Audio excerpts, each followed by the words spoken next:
ভাঙড়ে একটি সভা থেকে আপনাকে জঙ্গি নেতা হিসেবে আখ্যা দিয়েছে, আপনি কি বলবেন? দেখুন, শওকত মোল্লা সাহেব আমার সম্পর্কে ইতিপূর্বে অবাঞ্ছিত মন্তব্য করেছে, তার জবাব কিন্তু আমি কোর্টের মাধ্যমে নিচ্ছি। মামলা চলছে, তাকে কোর্টে টেনে হাজির করেছি। আবারও যদি এই ধরনের কোনো মন্তব্য করে থাকি, আমি ভিডিও আমার কাছে এসে পৌঁছায়নি, আমি দেখব, তাকে আবারও কোর্টে টেনে নিয়ে যাব। ওর অবাঞ্ছিত মন্তব্যের জবাব আমি অবাঞ্ছিত মন্তব্য করে দেব না, আমি আইনের মাধ্যমে এর জবাব দিয়ে চাইবো, এবং যে কথা বলেছে আইনের মাধ্যমে তাকে প্রমাণ করতে হবে, নাহলে তার বিরুদ্ধে মানহানি মামলা আমি করব, এটা বলে রাখছি, এটাকে ছাড়বো না। আর যদি আমি অনৈতিক দেশবিরোধী কার্যকলাপের সাথে যুক্ত থাকি, আমাকে স্পিকার স্যার এখনো কেন অ্যাসেম্বলিতে অ্যাক্সেস দিচ্ছে, কেন আমাকে রেস্ট্রিক্টেড সেখানে করছে না, সেখান থেকে কেন আমাকে বহিষ্কার করছে না? তাহলে কি স্পিকার স্যারের কাজের উপরে সে আগুন তুলে দিচ্ছে শওকত সাহেব?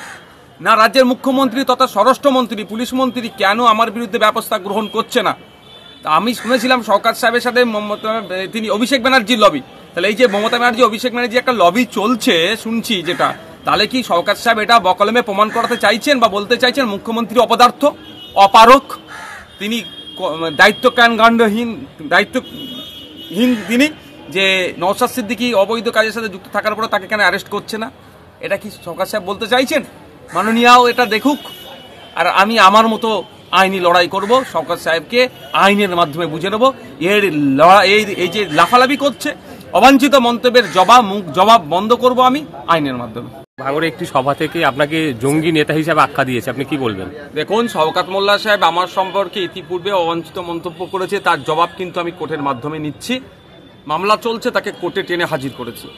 আবারও যদি এই ধরনের কোনো মন্তব্য করে থাকি, আমি ভিডিও আমার কাছে এসে পৌঁছায়নি, আমি দেখব, তাকে আবারও কোর্টে টেনে নিয়ে যাব। ওর অবাঞ্ছিত মন্তব্যের জবাব আমি অবাঞ্ছিত মন্তব্য করে দেব না, আমি আইনের মাধ্যমে এর জবাব দিয়ে চাইবো, এবং যে কথা বলেছে আইনের মাধ্যমে তাকে প্রমাণ করতে হবে, নাহলে তার বিরুদ্ধে মানহানি মামলা আমি করব, এটা বলে রাখছি, এটাকে ছাড়বো না।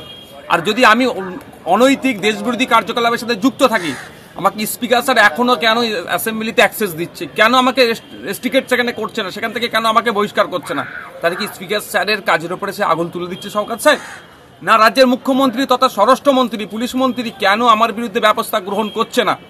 তা আমি শুনেছিলাম শওকত সাহেবের সাথে তিনি অভিষেক ব্যানার্জির লবি, তাহলে এই যে মমতা ব্যানার্জি অভিষেক ব্যানার্জি একটা লবি চলছে শুনছি যেটা, তাহলে কি শওকত সাহেব এটা বকলমে প্রমাণ করাতে চাইছেন বা বলতে চাইছেন মুখ্যমন্ত্রী অপদার্থ, অপারক, তিনি দায়িত্বহীন তিনি, যে নওশাদ সিদ্দিকী অবৈধ কাজের সাথে যুক্ত থাকার পরে তাকে কেন অ্যারেস্ট করছে না? এটা কি শওকত সাহেব বলতে চাইছেন? মাননীয়াও এটা দেখুক, আর আমি আমার মতো আইনি লড়াই করব, শওকত সাহেবকে আইনের মাধ্যমে বুঝে নেব, এই যে লাফালাফি করছে, অবাঞ্ছিত মন্তব্যের জবাব বন্ধ করব আমি আইনের মাধ্যমে। আমাদের ভিডিও ভালো লাগলে লাইক এবং শেয়ার করুন, কমেন্ট সেকশনে গিয়ে জানান আপনাদের মতামত। আরও ভিডিও পেতে আমাদের চ্যানেল সাবস্ক্রাইব করুন এবং প্রতি মুহূর্তে খবরের আপডেট পেতে প্রেস করুন বেল আইকন।